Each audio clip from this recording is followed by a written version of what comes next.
श्री कृष्ण जन्माष्टमी के दिन हम घर में किस तरीके से पूजा अर्चना करें और किस तरीके से हम भगवान श्री कृष्ण जी का जन्मोत्सव मनाएं, आज मैं उसकी वीडियो शेयर कर रही हूँ।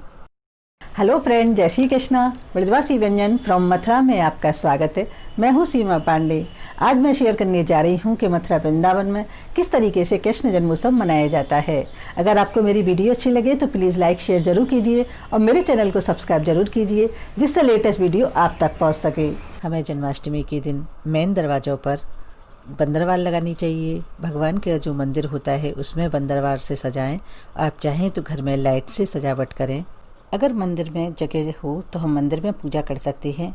यदि हमारे मंदिर में जगह कम हो, स्पेस कम हो, तो हम कमरे में कहीं साइड से उनकी चौकी लगा सकते हैं। उससे पहले उस जगह को आप साफ़ कर लीजिए, झाड़ू पोछा उसमें करके और चौकी लगा लीजिए और उस पर कपड़ा बिछा करके, कोई भी नया कपड़ा बिछा करके, लाल रंग का या हरे रंग का, तो आप उस पर भगवान जी को विराजमान कर सकते हैं। देखिए, इस तरीके से मेरे मंदिर में स्पेस कम है तो मैंने मंदिर के आगे इस तरीके से इस चौकी को लगाया हुआ है और इस पर मैं पूजा करूँगी। उसके बाद आप नित्य जैसे पूजा करते हैं भगवान जी की, आप बिल्कुल उसी तरीके से पूजा करें। आप चाहें तो जन्माष्टमी के दिन व्रत रख सकते हैं। और देखिए, इस तरीके से मैंने सुबह इनकी भगवान जी की पूजा नित्य की तरह से कर दी है और दीपक जला दिया है। जैसे मैं डेली में पूजा करती हूँ बिल्कुल उसी प्रकार से की है। अब मैं भगवान जी को विश्राम करा देती हूँ। अब पूजा करेंगे हम शाम को। देखिए, करीब शाम का टाइम है और करीब 4 बजे का समय है। भगवान जी का पुनः मंदिर खुल गया है और मैंने इस तरीके से एक चौकी लगा दी है। उस पर मैंने भगवान जी को विराजमान कर दिया है और बाकी के भगवान जी को मैंने मंदिर में ही विराजमान रहने दिया है, जिससे मंदिर खुला हुआ है वो भी भगवान जी के जन्मोत्सव का आनंद ले सकते हैं। मैंने इन चावलों को फूड कलर से कलर कर लिया है, जिससे ये रंगीन हो जाएं और दिखने में सुंदर लगे। देखिए, हम इस तरीके से सबसे पहले बनाएंगे चौक। आप चौक बना सकते हैं, सतिया बना सकते हैं, आप चाहें तो कोई रंगोली बना सकते हैं। और देखिए, इस तरीके से हम रोली से सतिया बना करके और इन चावलों से हम चौक बनाएंगे। कोई भी मांगलिक कार्य हो, हमें सबसे पहले चौक बनाना चाहिए। तो देखिए, मैं इस तरीके से बना रही हूँ। जन्माष्टमी के दिन भगवान जी का पूजा अभिषेक किस तरीके से किया जाता है और भगवान जी का जो जन्मोत्सव है किस तरीके से मनाया जाता है मथुरा वृंदावन में, घर घर में, मैं उसी प्रकार से आपको बता रही हूँ। हमें कृष्ण जी का जन्मोत्सव बिल्कुल उसी तरीके से हर्षोल्लास से मनाना चाहिए, जैसे हम अपने घर में कोई मांगलिक कार्य होता है, उत्सव होता है या फिर कोई बड़ा आयोजन होता है, तो हम जिस तरीके से उसकी तैयारी करते हैं उसी प्रकार से करनी चाहिए। जन्माष्टमी के दिन सुबह उठने के बाद, नित्य क्रिया करने के बाद, स्नान आदि करने के बाद आप बिल्कुल उसी तरीके से तैयार हों जैसे हम किसी अपने घर में आयोजन होता है उसमें तैयार होते हैं। नए वस्त्र पहने, नए वस्त्र ना हो तो आप धुले हुए वस्त्र पहन सकते हैं। आप चाहें तो आपके घर के पास कोई मंदिर हो, आप उसमें भी दर्शन करने जा सकते हैं। जैसे हमारे घर के पास में करीब 100 कदम की दूरी पर श्री कृष्ण जन्म स्थान है, तो हम वहाँ पर दर्शन करने जाते हैं। देखिए, इस तरीके से मैंने भगवान जी के चौकी के आगे इस तरीके से चौक बना दिया है और बहुत ही सुंदर बनाया है, आप देख सकते हैं। और करीब शाम का समय है, हमारी सभी तैयारियां पूरी हो चुकी हैं, लगभग 4 बजे के आसपास। और हम इस तरीके से खीरा लेंगे और उसको हम इस तरीके से, उसका जो गूदा है उसको थोड़ा सा निकाल देंगे और उसमें अपने लड्डू गोपाल जी को विराजमान कर देंगे। आपके पास यदि छोटे 0 नंबर के हैं तो आप उनको विराजमान कर सकते हैं और आप चाहें तो शालिग्राम जी हों तो उनको विराजमान कर सकते हैं। देखिए, भगवान जी का 12 बजे रात में जन्म हुआ था, तो हम रात में 12 बजे इसमें से भगवान जी को निकालेंगे, लड्डू गोपाल जी को, और उसके बाद हम अभिषेक करेंगे। जब तक घरों में, मंदिरों में भजन संध्या होती है, भगवान का स्मरण होता है और कीर्तन होता है। और देखिए, इस तरीके से अब 12 करीब बज गए हैं। मैं भगवान जी को अभिषेक कराती हूँ और इस खीरे का आप प्रसाद के रूप में बांट सकते हैं। और देखिए, 12 बजे के बाद भगवान जी को निकालने के बाद हम पंचामृत से स्नान कराएंगे। ये 5 चीज़ों से बना हुआ है, दूध, दही, शहद, शक्कर, घी। और इस तरीके से भगवान जी को स्नान कराने के बाद शुद्ध स्नान कराएंगे और उनको उसके बाद वस्त्र धारण कराएंगे।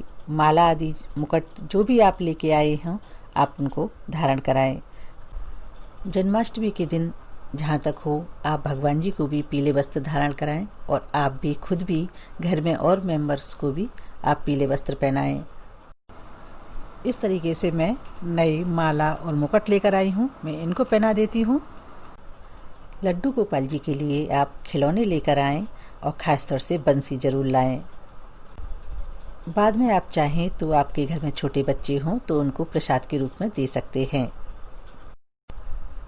आप चाहें तो भगवान जी को मोर बहुत पसंद थे और गाय बहुत पसंद थी, आप इस तरीके से खिलौने भी ला सकते हैं। देखिए आप इस तरीके से उनके पास में सजा सकते हैं। मैं इस तरीके से बंसी लेकर आई हूँ क्योंकि भगवान जी को बंसी बहुत प्रिय है।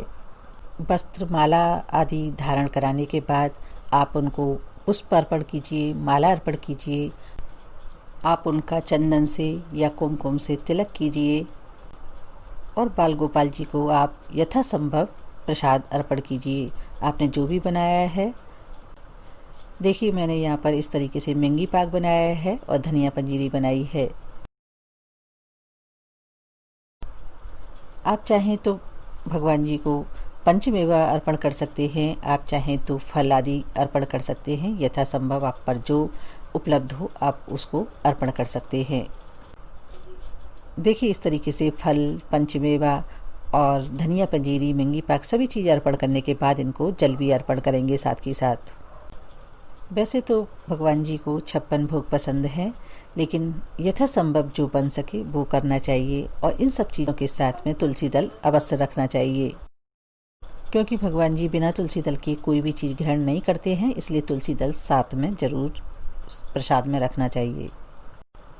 इन सभी चीज़ों को अर्पण करने के बाद भगवान की आरती करना चाहिए। आपको जो भी आरती पसंद हो भगवान जी की, आप उनको गुणगान कीजिए, भजन कीजिए। भगवान की आरती करने के बाद इस आरती को पूरे घर में घुमाइए, बहुत ही शुभ रहता है। और सबको आरती दीजिए, प्रसाद दीजिए। इस तरीके से घर घर में जन्मोत्सव मनाया जाता है, खुशियाँ मनाई जाती है। नंद घर आनंद भयो, जय कन्हैया लाल की। हाथी दीने घोड़ा दीने और दीने पाल की। और इस तरीके से खुशियाँ मना करके जन्मोत्सव मनाया जाता है और भगवान जी को झूले में बिठाया जाता है। और इस तरीके से बनाया जाता है नंदोत्सव, इसको बोलते हैं नंदोत्सव। भगवान जी को झूले में बैठा करके सभी नाच गान करते हैं, झूला झुलाते हैं भगवान को, और नंद बाबा खुश होकर के सभी को उपहार स्वरूप देते हैं। और हर घर में, हर मंदिर में जन्मोत्सव मनाया जाता है बड़ी धूमधाम से। और लाला कृष्ण कन्हैया को नंदोत्सव कम से कम ब्रज में 15 दिन तक चलता है। सभी एक दूसरे को लाला के जन्म की बधाई देते हैं और मंदिरों में, घर घर में गुणगान होता है, बधाइयाँ गवती हैं।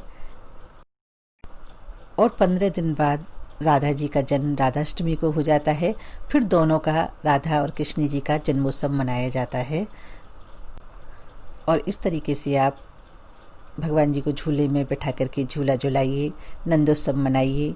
अगले दिन आप पकवान बनाइए, प्रसाद के रूप में, आपका जो भी उपहार के रूप में हो आप उनको बच्चों को, बड़ों को बांट सकते हैं। एक बार हमारे साथ में जोर से बोलिए, बोलो बाल कृष्ण भगवान की जय, बोलो लड्डू गोपाल की जय। जय जय श्री राधे श्याम। इस प्रकार से आप श्री कृष्ण जन्माष्टमी पर बाल गोपाल कृष्ण कन्हैया जी का जन्मोत्सव मनाइए। अगर आपको हमारी वीडियो अच्छी लगे तो प्लीज़ लाइक शेयर ज़रूर कीजिए और मेरे चैनल को सब्सक्राइब ज़रूर कीजिए और मुझे कमेंट्स बॉक्स में बताइए कि आपको ये वीडियो कैसी लगी। अगर आपको कोई भी जन्मोत्सव के बारे में कुछ पूछना हो तो आप कमेंट्स बॉक्स में पूछ सकते हैं, क्योंकि हमने बहुत कुछ बताया लेकिन बहुत कुछ रह जाता है, वीडियो लंबी हो जाती है, इसलिए हमने इसी तरीके से शॉर्ट में बताया है। इसी के साथ हम विराम देते हैं। जय श्री कृष्णा, जय श्री राधे।